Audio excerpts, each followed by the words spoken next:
Okay. I just want to thank everyone for being here today to help us roll out this regional broadband feasibility study. It's kind of been a labor of love for this office. We've been working on this since late 2019. The pandemic came in and kind of threw a wrench into our plans, delayed it about 6 months, but here we are. We got a completed study.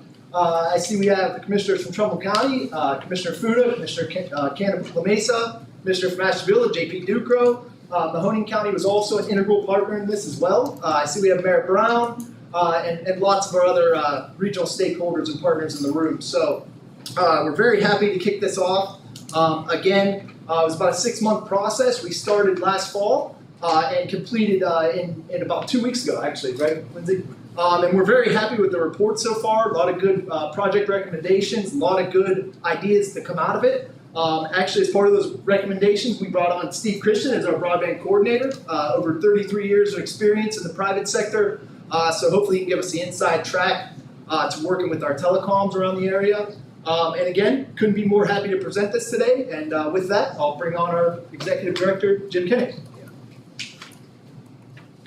Thank you, Mark. I just have a couple remarks. This really is a project that spurred working together, partnerships with the counties, with the cities.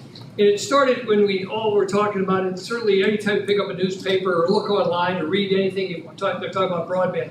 And we used to focus and we used to think back in 19, the focus was on rural areas that didn't have access, urbanized areas that were slow speed. But boy, certainly during the pandemic, what moved up to #1, if you're going to rank these, is the affordability issue and the adaptability issue, that's sometimes even overlooked when that is the ability for the inner cities to be able to access internet because they can't afford it and making it affordable, and then teaching people in these areas how to use computers or providing that device. So those have really become the forefront and sort of led into the study, and certainly were recognized and identified in the study.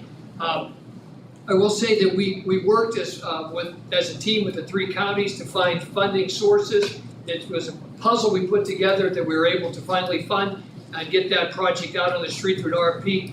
We're excited with the consultant we brought on board, and Lindsey from Miller was the lead on that. And we've met and been talking with our stakeholders throughout the entire process. Every 2 weeks we had another call. I know that Lindsey's going to share some of her experience and her findings, but that really dove into the communities, what they're saying, what they're looking for, and what their needs are.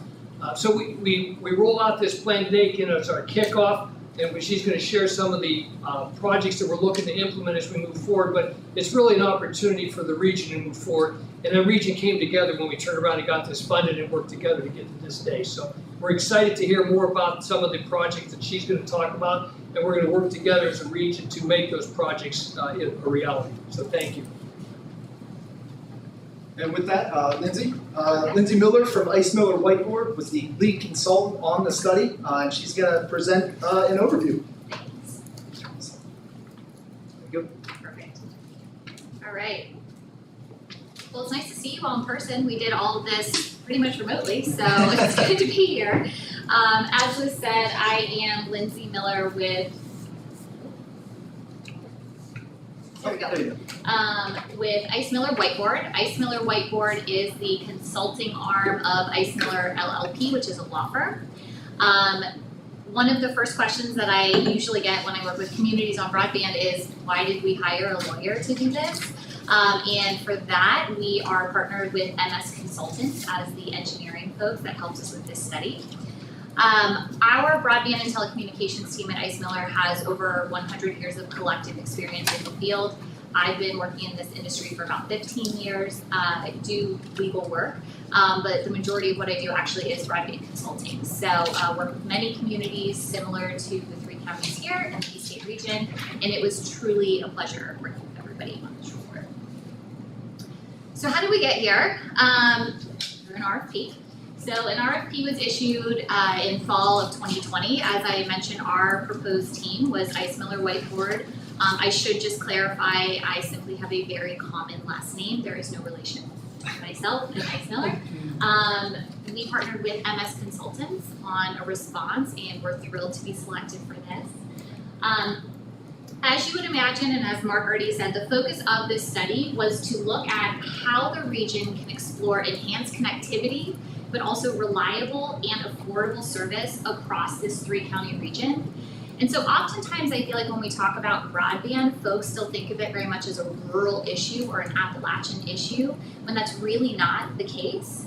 And there are different issues, but there are still considerations when we are in some of our more metropolitan or urban regions, such as digital inclusion and digital equity. So hopefully, for those of you who have read cover to cover the 200+ page report, you felt that theme throughout, that we tried to approach this not only from broadband access, but the digital inclusion and digital equity perspectives as well. As I already mentioned, it covered the 3-county region, but we would very much recommend that when we are considering broadband on the eastern side of Ohio, you consider looking south as well, and I know that that aligns with some of the projects that are under consideration. So what this looked like is we basically did an inventory first of what's here. So before giving any recommendations, it's important to know what you have.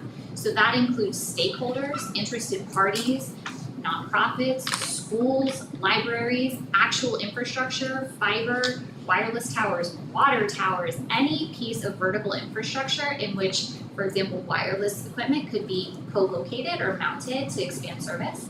So we did a very large repository. Thank you for all the help from folks who submitted information. And then we talked to a lot of people. We did a needs assessment where we met with members from each of the 3 counties. We had many, many meetings, I think 12 in addition to the bi-weekly meetings that Jim already referenced. Took feedback from there and then worked to devise a series of recommendations, which I'm going to go over today. But in addition, funding sources. So not only here are our recommended paths forward, but here's how you could potentially fund them through grants, both at the state and federal level, as well as some more traditional financing tools when we look at infrastructure. So from our community engagement, we heard really consistent themes across all of the counties, which was really impressive. One, a need for regional leadership, cohesion, and cooperation to address this issue. There were a lot of questions, if I had to summarize it, in terms of who's in charge here? Like, who do I go to with a broadband question? It seemed very uncertain. As I already referenced, a need for affordable and reliable broadband service, and that is not only for residents, but also for businesses and community anchor institutions. More choices of providers, which goes to the affordability issue, and then creative models to address the broadband needs here in the region. So, we basically created a data chart and we considered a bunch of different questions as we move forward based on the feedback that we received. Some of those are listed here, I'm not going to read each of them to you, but, and this is all in the report as well. And the report does have an executive summary, so you really don't have to read it cover to cover. I've heard that Mark did, which we appreciate, but it is quite long. So, what we found in doing this analysis is pretty much in some ways what we would have expected. One, areas with lower population densities are experiencing lower broadband availability. That is pretty common across the industry. Population density and topography largely impact the availability of broadband service in a region. Also, we found that lack of provider choice further impacts that availability. So even if it is available, maybe it's only available through one provider, which also in turn then can affect affordability. And then the goal here was to create a series of recommendations for the region to really set a new path forward. I had this in the report and I took it out because someone was like, that's too much. But it was like Charles Dickens, like it was the best of times, so it was the worst of times to do a broadband study. It was the best of time because broadband is getting more attention and more funding than we've ever seen before. It was the worst of times because it was a pandemic. Everyone was very dependent on broadband and we couldn't meet in person. And the broadband landscape was changing so rapidly that truly we had to rewrite so many sections of this over and over and over because we'd write it and then there'd be a new program. So we hope though that what we created creates a vision forward for you all. So we broke out our recommendations in short-term, mid-term, long-term. The long-term recommendations are probably what you would expect to see from a report in that they address infrastructure. Where do we project that build-out is going to be needed? What kind of build-out? The reality is though, broadband expansion projects take time. and depending on what you're trying to do, it can take years. And there are folks in the region who need connectivity and more affordable connectivity today. So that's how we broke it out. The short-term recommendations are seen to be, in my opinion, quite short, something that could be implemented this summer. The first of those was to identify the regional broadband convener and coordinator. As Mark already said, that is underway, and Steve has been brought on, so they actually checked that recommendation off the list before we even finalized the report. Recommend also coordinating with folks within each county to further support that role and make sure that all 3 counties' perspectives are included in the recommendations and the paths forward. Next, to address the affordability component, as I mentioned, we're seeing more broadband programs than we ever have before. And so our second recommendation in the short term is to essentially market those, get information out there to folks who qualify. Oftentimes there's a lack of awareness and information. So one of those is the FCC's Emergency Broadband Benefit, EBB. I believe Pat Kerrigan came equipped with flyers today if you would like more information on it. But there are also existing programs for lower cost service through the broadband providers. So for example, AT&T's program is called Access, Spectrum has a program, but oftentimes there is a lack of dissemination of this information. So working with the convener and the new staff and then also the local organizations to get that out. Next, we recommend creating and maintaining a comprehensive regional asset inventory. So as I referenced at the outset, we looked at what you all have in the region and created what I would call an asset inventory. That was a lift, and what we found, which is very common, is that different departments have different access to information and hold different information, but there's lack of like a comprehensive repository where this is all contained. And that's important because if, for example, a private entity seeks to build out and you could offer up, for example, co-location space on a building or on a tower or what have you, that can save them money for that build out and may encourage them to do it. So in order to no longer have to recreate the wheel each time we want to do this, we recommend creating such an inventory. Included here are some of the things we recommend it includes, and then marketing that out as needed to facilitate expansion. This is like the really boring legal-ish one, but review local codes, figure out what you have in terms of municipal rights-of-way ordinances, what the allowances and restrictions are for build-out within municipalities within the 3-county region. And then a little more exciting, we recommend adopting a regional dig once policy. So this also goes to cost savings. If a roadway or a sidewalk or what have you is already going to be ripped up, how can we get broadband infrastructure into that project? And then I think this was our last short one. Anyway, establish partnerships with a variety of different entities. Broadband is a unique industry to work in because it impacts everything. I have presented many, many times, and I always ask, can anyone name an industry that is not impacted by broadband? If someone here can, it will blow my mind, because I've never been able to get a response to this. Okay, I figured I'd pause for like just a second, just in case. So to that end, a lot of different entities need to be at the table, because everyone is doing something different in a way that's impacted by broadband or facilitating broadband, etc.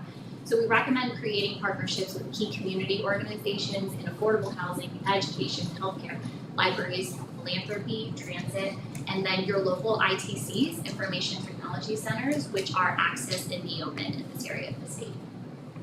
And then from there, lending support of these organizations to grant applications submitted under the state's brand new broadband grant program, which literally breaking news as of yesterday, $150 million was put back in for that grant program for fiscal years in the future. So it will target build out to areas that don't have it, and community support for applications is one of the considerations in the review process. In addition to House Bill 2, there is a new grant program through the National Telecommunications and Information Administration, NTIA. And we also recommend lending support to those applications with private entities. It does have to have a private provider involved in order to bring additional financing to the area for broadband expansion.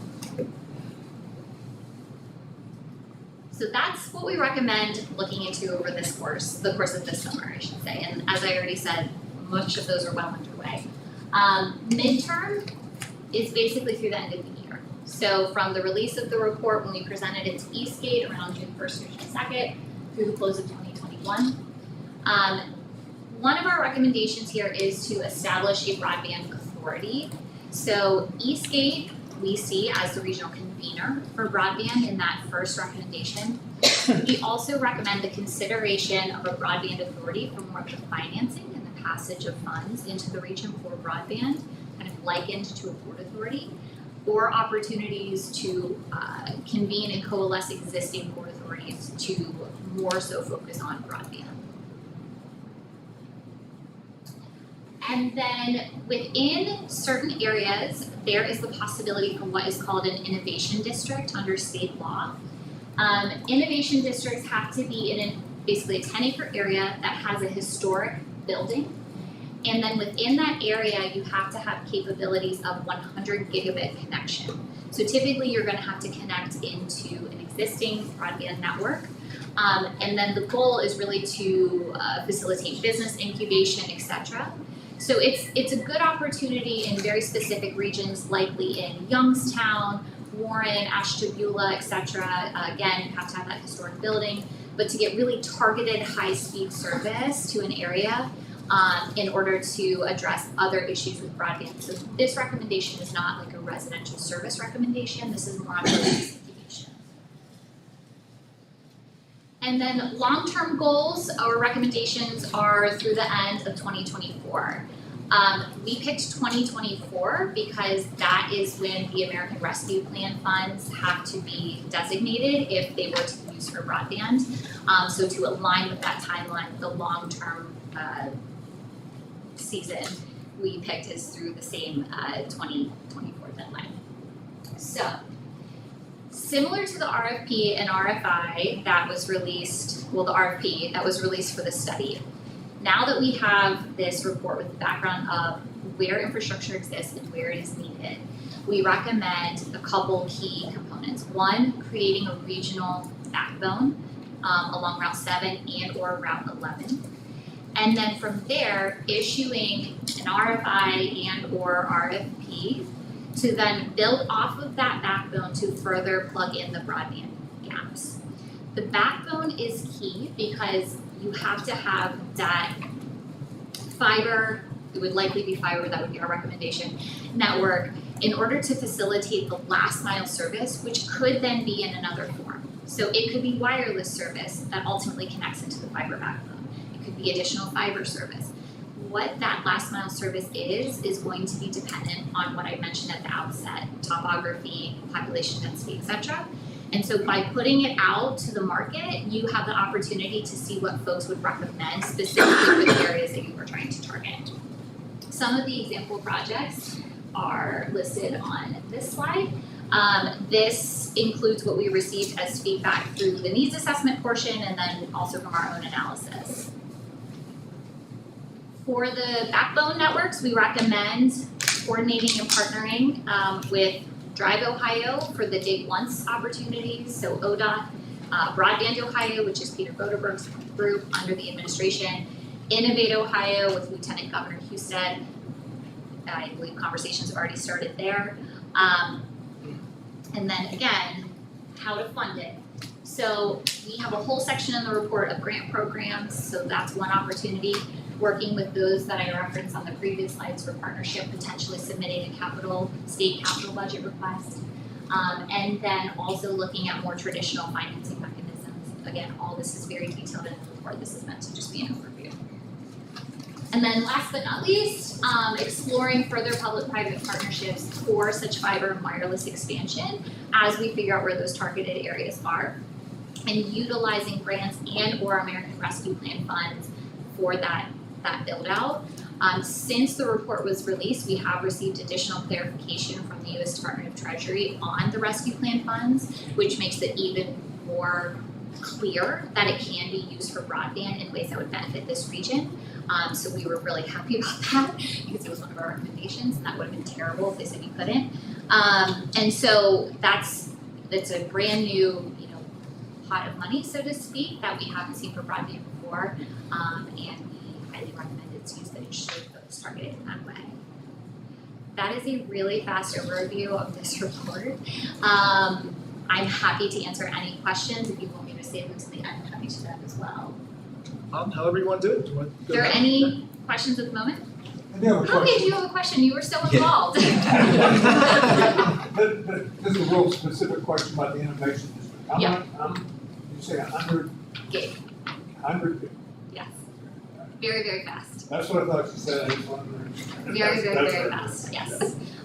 The city of Canton did one a few years ago. So that's a good, and there's a case study of their innovation district in the report. So that could serve as a good model in terms of the backbone that they ultimately connected into, and then the last final service provider.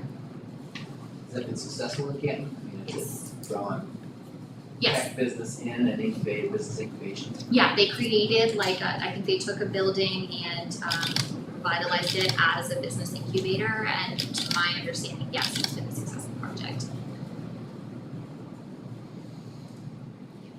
Last week, when the Lieutenant Governor was here, he asked about if there are enough people that are interested in purchasing broadband if so much is invested in it. And have you done any studies as to enthusiasm of customers and what that would look like? Take rates basically and things like that. So there is there's a market analysis in the report, which looks at kind of the numbers, not only in terms of population and demographics, but we also look at essentially the data which shows where their money is currently going. Is there the flexibility within monthly budgets to adopt a service should it become available? Is there potentially a certain price point that it needs to stay within? Had we done this study pre-pandemic, I think my answer to this would be different. After COVID, I'm going to say in COVID, because we're still living in it, although it feels much more normal. There are three main reasons why folks historically have not adopted broadband. This isn't just for the region, this is across industry. Affordability, lack of digital skills, and then the third one was perceived relevancy. So why do I need this to benefit my household, my life, etc.? Over the years, that third one has really started to fade off, and the outstanding ones continue to be digital skills and affordability. This is I don't have this based on research, but my suspicion is that after COVID, that third one really falls off, because all of a sudden we all needed it in more ways than we have before. So offhand, I don't have a specific stat, but my anticipation is that it would be highly subscribed to if it were available and if it were at a price point that aligned with the area needs.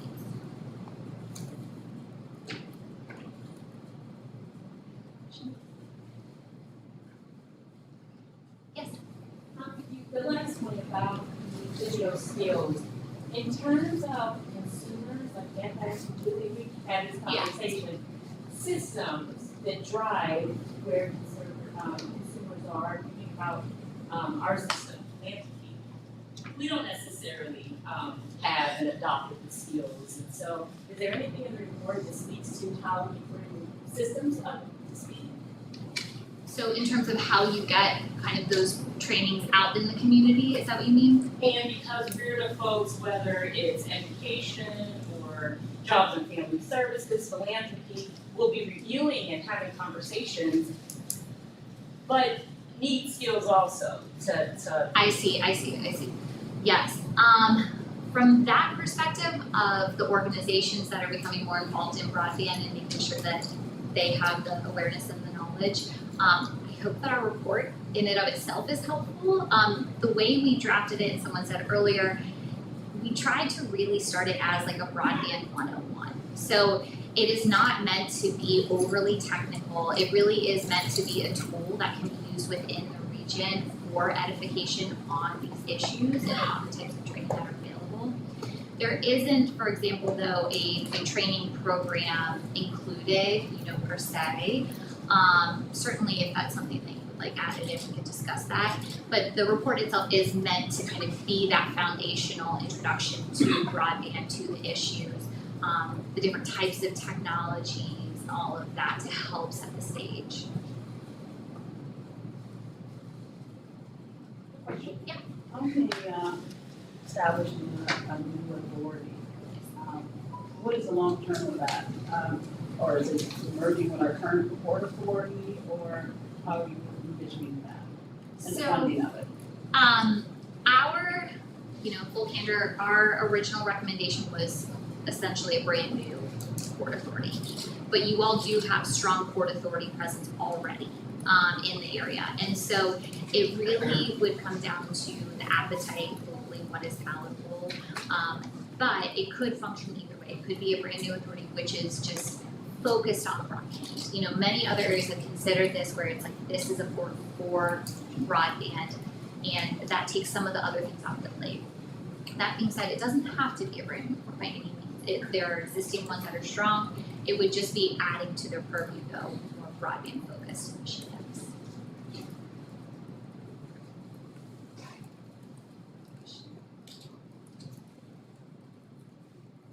Okay, thank you all. Thank you, Lindsey.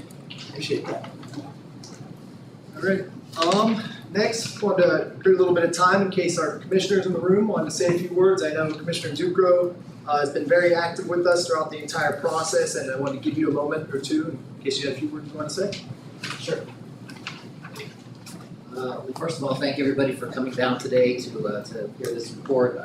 We spent a lot of time listening in on this and watching the process evolve. So to me, it was very interesting, exciting.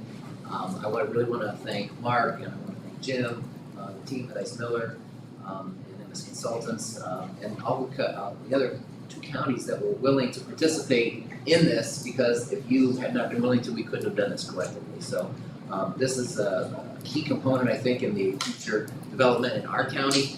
I'm very excited about it. I'm very excited to start implementing a lot of the recommendations that are in here, and really getting down to how we can leverage our resources together and get as big a bang for our buck as possible. So I hope that this spurs a lot of future discussions on how we can work collectively as a region. Feel free to reach out to me or our board of commissioners at any time if there's any questions and things that we can do together to be supportive of each other, and we look forward to that together. So thank you.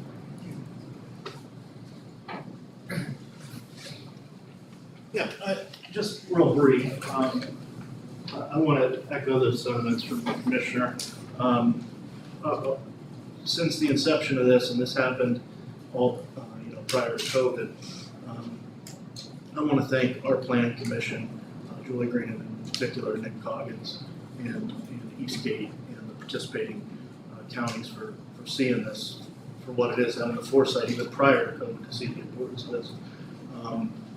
Connectivity and access to affordable connectivity is what drives this, and we know that that's so important moving forward for all our communities.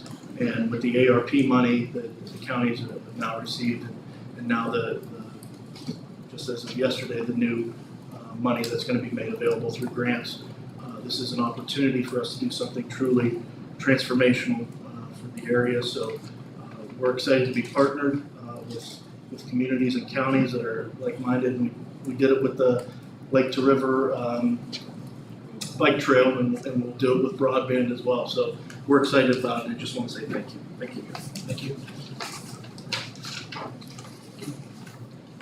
All right. With that, if you want to check out the full completed feasibility study, you can go to www.eastgatecog.org/broadband. As we see this going forward, last Wednesday when Lieutenant Governor was here, we pitched a Lake to River regional backbone fiber expansion project running along Route 11. That's gained a lot of traction, a lot of interest in the last week on that particular project. But as Lindsey said, we're going to kind of dice through this report, and we're going to try to attack it and get as many projects done as we can.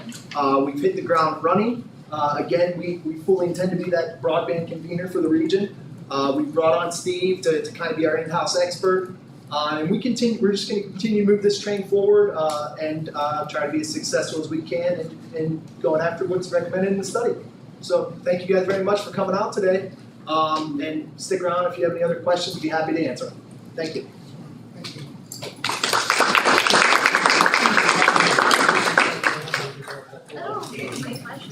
you next time.